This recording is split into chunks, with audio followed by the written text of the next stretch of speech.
नमो नमः। प्रवाचिका अहंदया जोशी अत्र समेषां स्वागतम्।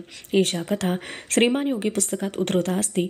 दशमभागस्य प्रथमा कथा एषा। अस्तु तर्हि आरंभं कुर्मः। युवराजांच्या सह राजे चिपळूणला गेले. तेथे श्री भार्गवाचे दर्शन घेऊन शृंगारपूरला आले. रम्य वनश्रीने भरलेला तो मुलूक. राजांच्या स्वागताला कवी कलश उभे होते. युवराजांनी त्यांना वंदन केले. आशीर्वाद घेतल्यावर वाड्यात प्रवेश झाले. शृंगारपूरचा वाडा झाडला लोटलेला, रंगरंगोटी केलेला सज्ज होता. युवराज, ही जागा तुम्हाला निश्चित आवडेल. आम्ही समजलो नाही आबासाहेब. रम्य वनश्रीनं डोंगर दऱ्यांनी नटलेला हा मुलूक, कवी कलश, उमाजी पंडित यांच्यासारख्या विद्वानांचा सहवास आणि प्रभावळीसारखा संपन्न सुभा. आम्हाला हेवा वाटतो युवराज. सारे हसले. युवराज, मृगयेची तुमची हौससुद्धा इथं पुरी होईल. राजे क्षणभर थांबले. म्हणाले, पण युवराज, लक्षात ठेवा, शिकारीसाठी सावजा मागे धावताना आपली मर्यादा विसरू नका. संभाजीराजांनी चपापून राजांच्याकडे पाहिले. राजांच्या चेहऱ्यावर स्मित तसेच होते. संभाजीराजे, कलश, उमाजी या सर्वांवरून नजर फिरवीत राजे म्हणाले, जीवनात ह्या मर्यादांना फार मोठा अर्थ आहे नाही. थोडी मर्यादा चुकली तर केवढा अनर्थ होतो. सीतेच्या ध्यानी हे आलं नाही. भिक्षा घालण्याचं पुण्यकर्म करण्यासाठी सीतेनं मर्यादा ओलांडली आणि रावणानं तिचं हरण केलं. सदरेवर सर्वांना सोडून राजे युवराजांसह महाली आले. त्यानंतर राजांनी काही दिवसात संभाजीराजांची सर्व व्यवस्था लावून दिली. वाड्याचा फळ दप्तर कारकुनांनी भरला. सदरेवर प्रभावळीचे अधिकारी आले. एके दिवशी सायंकाळी राजांनी येसूबाईंना आपला मोहिमेवर जाण्याचा बेत सांगितला. येसू, आम्ही आता मोहिमेवर निघतो. प्रभावळीचा सुभा युवराज सांभाळतील, पण तुझी जबाबदारी फार मोठी आहे. प्रभावळीचा सुभेदार आम्ही तुझ्या हाती सोपवतो. युवराजांवर नजर असू दे. तुझ्यामुळं आम्ही निर्धास्त आहो. मी बाई माणूस काय करणार? येसू, पतीला रिझवण्यातच स्त्रीचं कर्तृत्व असतं. संसार त्यावरच अवलंबून असतो. आमचे युवराज आमचं सांगणं मोडतील, पण ते तुझ्या शब्दाबाहेर जाणार नाहीत हे आम्हाला माहीत आहे. त्यामुळं आम्ही निर्धास्त आहो. हंबीरराव पुढे गेले आहेत. ते आमची वाट पाहत असतील. उद्याच निघणार. हो, खरं पाहिलं तर आम्ही एवढंही थांबणार नव्हतो. आम्ही वाट पाहत होतो. कोणाची? दुसऱ्या कोणाची? आम्ही युवराजांच्या सुभेदारीसाठी प्रभावळीचा सुभा निवडला. तेव्हा नुसते युवराज आमच्या डोळ्यांसमोर नव्हते. तू पण होतीस. शृंगारपूर तुझं माहेर. जाण्यापूर्वी पिलाजीरावांची गाठ पडली असती तर बरं झालं असतं. त्याचवेळी सेवकाने वर्दी आणली. सदरेवर शिर्के सरकार आले आहेत. राजे आनंदित झाले. म्हणाले, 100 वर्ष आयुष्य आहे. पिलाजीरावांना इकडेच घेऊन ये. युवराजांसह पिलाजीराव महालात आले. येसूबाईंनी त्यांना वंदन केले. पिलाजीराव राजांच्या मुजऱ्यासाठी वाकले. राजांनी पुढे होऊन पिलाजीरावांचे हात धरले. ते म्हणाले, पिलाजीराव, आपण व्याही. मुजरा करून का लाजवता? तेवढंच नातं असतं तर मुजरा केला नसता. पिलाजीराव आपल्या गलमिशांवरून पालथीमूठ फिरवीत म्हणाले, पण आपण छत्रपती, कुणबी मराठ्याची मान वाकवल्या बिगार राहील होय? ते सदरेत इथं नव्हे. हा येसूचा महाल आहे. तसं मानलं तरी मुजऱ्यातून सुटका होत नाही महाराज. ते कसं? आठवतं, आग्र्याहून एकटेच आलात आम्ही भेटायला. नको पिलाजीराव, ती आठवण काढू नका. पुष्कळ यातना आपण दोघांनी भोगल्या. राजे एकदम विषय बदलीत म्हणाले, आता हे तुमचे जावई प्रभावळीचे सुभेदार आहेत. आम्ही मोहिमेला जातो. आता या दोघांची जबाबदारी तुमच्यावर. महाराजांनी निर्धास्त असावं. पिलाजीराव म्हणाले, महाराज, आमचे जावई प्रभावळीचे सुभेदार झाले, पण आमचं काय? राजांच्या चेहऱ्यावर शंका उमटली. त्यांनी विचारले, आम्ही समजलो नाही. मुलीच्या लग्नाच्या वेळी आम्ही आपल्याकडे वतन मागितलं होतं. राजे हसले. म्हणाले, पिलाजीराव, आम्ही आमच्या वचनाला पक्के आहो. आम्ही वतन देत नाही हे खरं, पण त्यात तुम्ही अपवाद समजू. पण हे वतन तुम्हाला मिळणं वा न मिळणं हे तुमच्या येसूच्याच हाती आहे. पिलाजीरावांनी येसूबाईंकडे पाहिले. पिलाजीराव, आम्ही तुम्हाला वचन दिलं होतं. आम्हाला नातू झाला की आम्ही तुम्हाला वतन देऊ. आता तुम्हाला लवकरात लवकर वतन मिळावं असं वाटू लागलं खरं. आम्ही थकलो. नातू पाहावा असं फार वाटतं. येसूबाईला अजून महालाबाहेर पळल्या. संभाजीराजे संकोचून उभे होते. पिलाजीरावांच्या आणि राजांच्या हसण्याने महाल भरून गेला. अधुना दशमभागस्य द्वितीया कथा एषा. संभाजीराजे आणि येसूबाई यांना शृंगारपुरी ठेवून राजे निघाले. संभाजीराजांच्या जवळ जशी राजांच्या विश्वासाची माणसे होती तशीच त्यांच्या नकळत महाराजांच्या विश्वासाचीही माणसे पेरलेली होती. युवराजांच्या तैनातीत असलेल्यात राजांचे काही नजरबाजही होते. राजे आपल्या फौजेसह आंबा घाटातून देशावर आले. त्यांनी पन्हाळ्याला मुक्काम केला. पन्हाळ्याला राजांची आणखीन फौज वाट पाहत होती. त्या फौजेला सामील करून राजे पाटगावला गेले. तेथे त्यांनी सत्पुरुष मौनीबुवांचा आशीर्वाद घेतला. मौनीबुवांचा आशीर्वाद घेऊन आल्यानंतर राजांनी आपल्या सैन्याचे 2 भाग केले. एक फौज हंबीररावांच्या नेतृत्वाने विजापूर मुलखात पाठविली. हंबीररावांच्या बरोबर धनाजी जाधव, सर्जेराव जेधे, नागोजी जेधे हेही होते.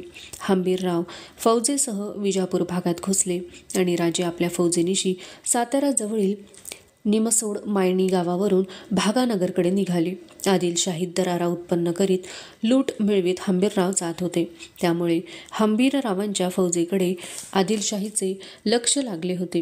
राजे निर्धास्तपणे आदिलशाही मुलखातून भागानगरची वाटचाल करीत होते. विजापूर मुलखातच त्यांनी आपल्या स्वारीची नालबंदी साधून घेतली. आजवर राजे मोहिमेला जात तेव्हा त्यांची स्वारी खडी असे. नुसत्या घोडदळावर त्यांचा भरोसा असे. आयुष्यात प्रथमच शिवाजीराजांनी अशी ऐश्वर्यसंपन्न मोहीम काढली होती. काबाडीचे शेकडो बैल सामान वाहून पुढे नेत होते. डेरे शामियाने यांनी सजलेली छावणी उभारली जात असे. राजांच्या फौजेत घोडदळाबरोबर हत्ती उंटही होते. छत्र चामरे मिरवित राजे कर्नाटकातून जात होते. विजापूर मुलखात राजांची छावणी पडली होती. छावणीच्या 4ही दिशांनी टेहळणीची अश्वपथके फिरत होती. 2 प्रहरची वेळ असूनही गारवा कमी झालेला नव्हता.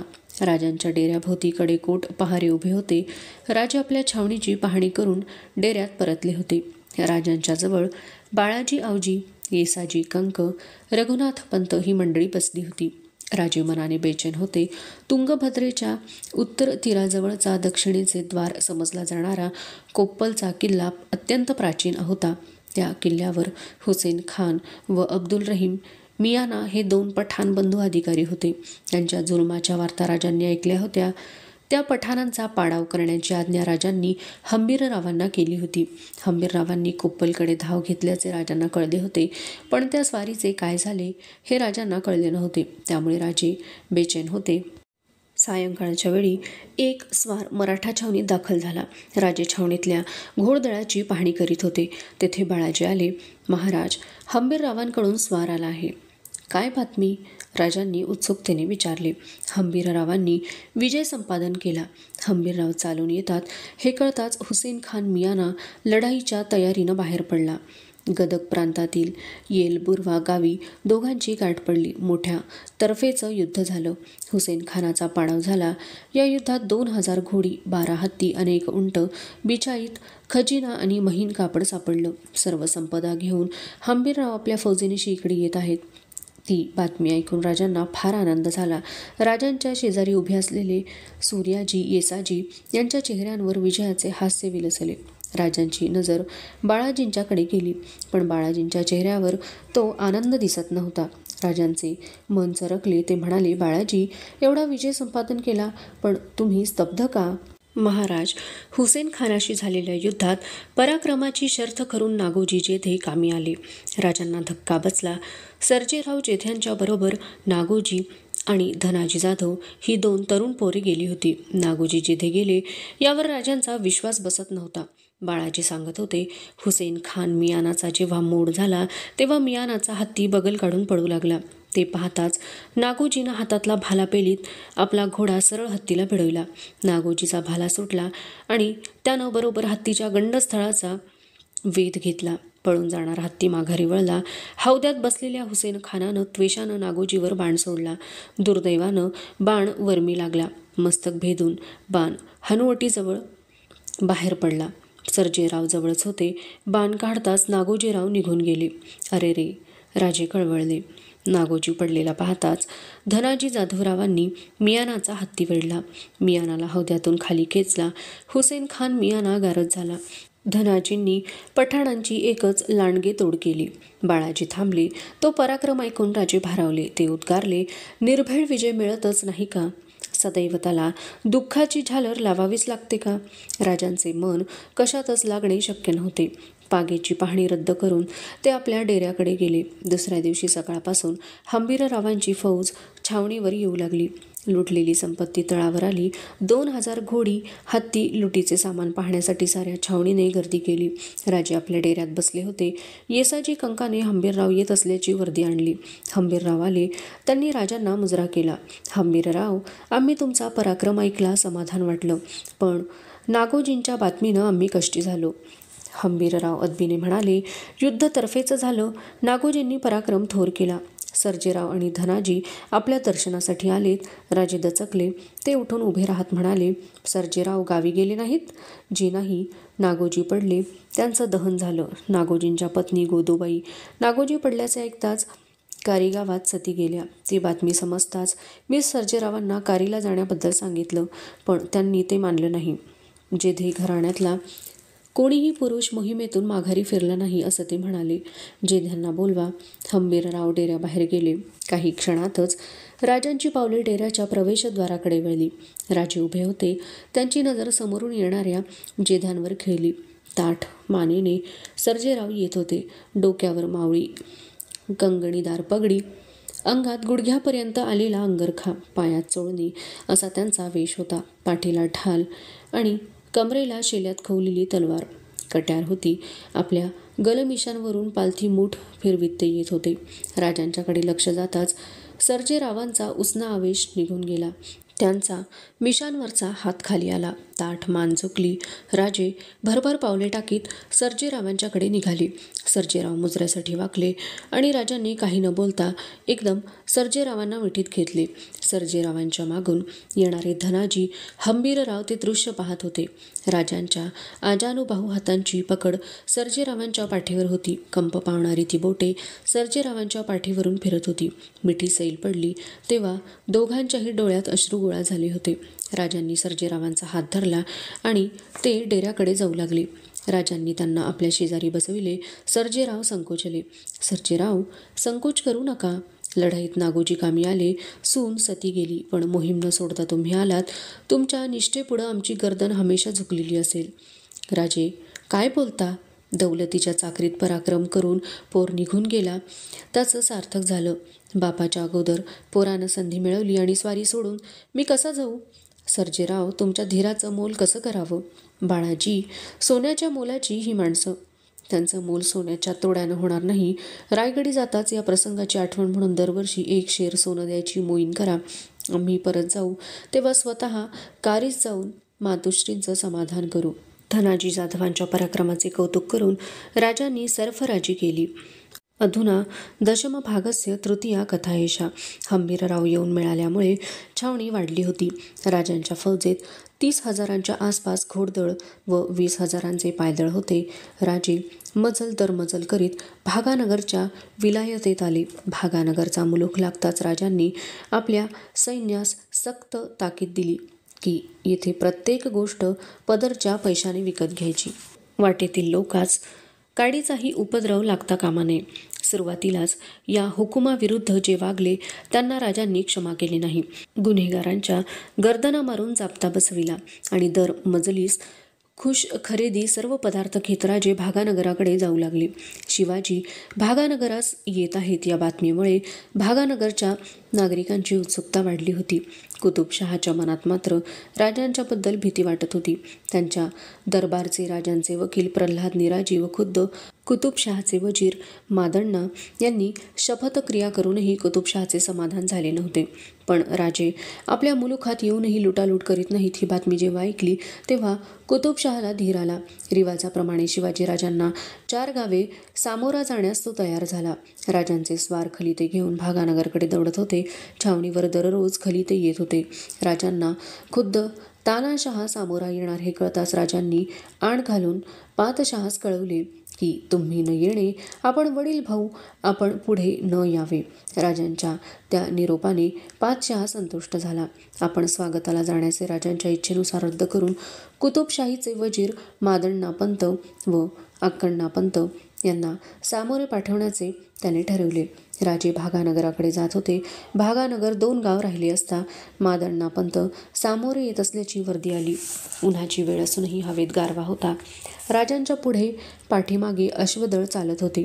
जरी पटक्याच्या आघाडीचा हत्ती फार दूरवर नजरेस येत होता. राजांच्या बरोबर हंबीरराव, येसाजी कंक, मानाजी मोरे, रघुनाथपंत ही मंडळी जात होती. फौजेला बगल देऊन एक स्वार दौडत राजांच्या पाशी आला. कुतुबशाही पथके नजरेत येत असल्याची त्याने वर्दी दिली. राजांच्या चेहऱ्यावर स्मित झळकले. ते हंबीरराव मोहिते आणि सोमाजी नाईक यांना म्हणाले, तुम्ही दोघे सामोरे जाऊन पातशहाच्या वजीरांना आमच्या सामोरे घेऊन या. हंबीरराव सोमाजी नाईकांच्यासह आपली तुकडी घेऊन पुढे दौडले. राजांच्या फौजेची चाल आता मंदावली होती. राजे शांतपणे मार्गाक्रमित होते. बराच वेळ गेला. शेजारचे आनंदराव म्हणाले, महाराज, राजांनी सामोरे पाहिले. सपाट भूमीच्या त्या प्रदेशातून अश्वपथके दौडत होती. तळपत्या उन्हात त्या पथकांची शस्त्रे तळपत होती. पथकाच्या अग्रभागी कुतुबशाहीचा हिरवा झेंडा फडकत होता. अंदाजे 1500 स्वारांचे पथक नजरेत आले होते. अग्रभागी राजांच्या पथकाचे लोक दौडत होते. त्यामागे कुतुबशाही स्वार होते. त्यांच्या मागे हंबीरराव व इतर नजरेत भरणाऱ्या व्यक्ती दिसत होत्या. राजांची फौज केव्हा थांबली हेही कोणाच्या ध्यानी आले नाही. राजांच्या मागून काही अंतरावर ती पथके थांबली. हंबीरराव, सोमाजी नाईक पायउतार झाले. त्यांच्या मागून येणाऱ्या प्रल्हाद निराजींनाही राजांनी ओळखले. राजे पायउतार झाले. घातलेल्या पायघड्यांवरून ते 4 पावले गेले असतील नसतील तोच समोरची मंडळी नजदीक आली. प्रल्हाद निराजींनी मुजरा केला. त्यांच्या मागून येणाऱ्या 2 असामींवर नजर केली. त्यांना पाहताच ते मादण्णापंत आणि अक्कण्णापंत आहेत हे राजांनी ओळखले. प्रल्हाद निराजींनी ओळख करून दिली.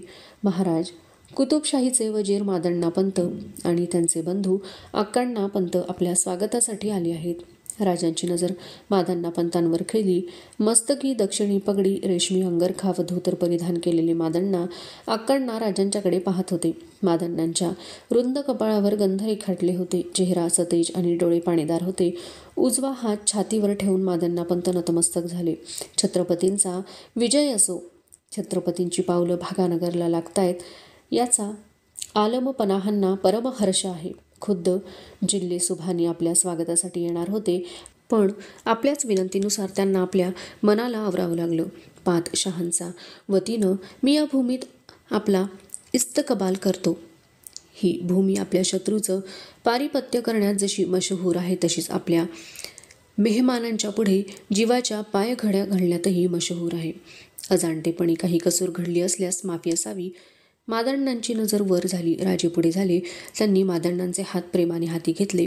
राजे म्हणाले, मादण्णापंत, पत्ररूपानं भेटी झाल्याच आहेत. तुम्हाला भेटायला जीव उतावळे होता. राजांनी बोलता बोलता आपल्या मनगटावर जी रत्नखचित पोहोची काढली ती मादण्णांच्या मनगटावर घालीत राजे म्हणाले, आमची यादगार म्हणून ती जतन करा. परमेश्वर दयाळू आहे. वर आकाश आणि खाली विशाल धरित्री. या भूमीवर आमची छत्रचामर आणि पातशहांची कुतुबशाही किती लहान. आकाशाच्या छत्राखाली होणारी ही स्नेहभराची भेट तशीच विशाल बनू दे, अक्षय टिकू दे. मादण्णांनी राजांचे गुण ऐकले होते, पण ते रूप आणि बोलणे ऐकून मादण्णा भारावून गेले. राजांच्या भेटीसाठी घेतलेल्या कष्टाची चीज झाले असे त्यांना वाटले. मादण्णांनी आपल्या बंधूंचा आणि स्वागतासाठी आलेल्या शाही दरबारातील मातब्बर सरदारांचा परिचय करून दिला. शाही दरबारचे लोक राजांच्या बरोबर भागानगरची वाट आक्रमू लागले. भागानगर नजीक येत होते. डोंगर आणि प्रचंड शिलाखंडांनी नानाविध आकार घेतलेल्या टेकड्या, यातून गेलेल्या रस्त्याने फौज पुढे सरकत होती. सायंकाळच्या सुमारास राजे भागानगर जवळ आले.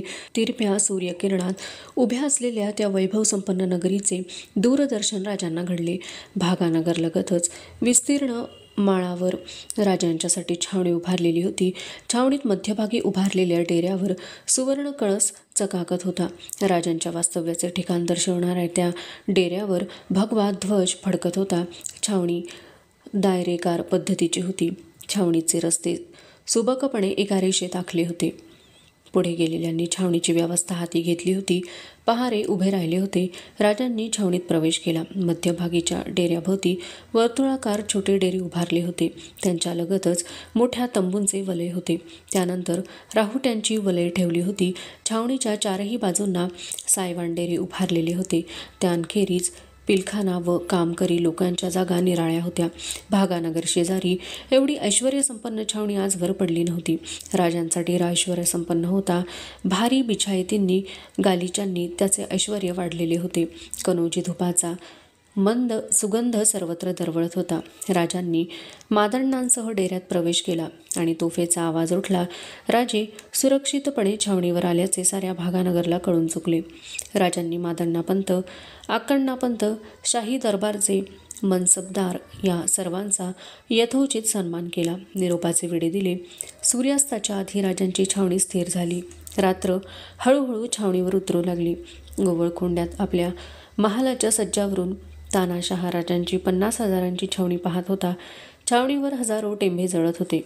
असंख्य काजवे चमकावेत तसे ते भासत होते. भागानगर इतकीच विस्तीर्ण छावणी पसरल्याचा भास होत होता. मादण्णांनी ग्वाही देऊनही तानाशहाची भीती कमी झाली नव्हती. अस्वस्थ मनाने तो ती लुकलुकणारी छावणी पाहत होता. अवशिष्टा कथा अग्रिमे भागे पठिष्यते.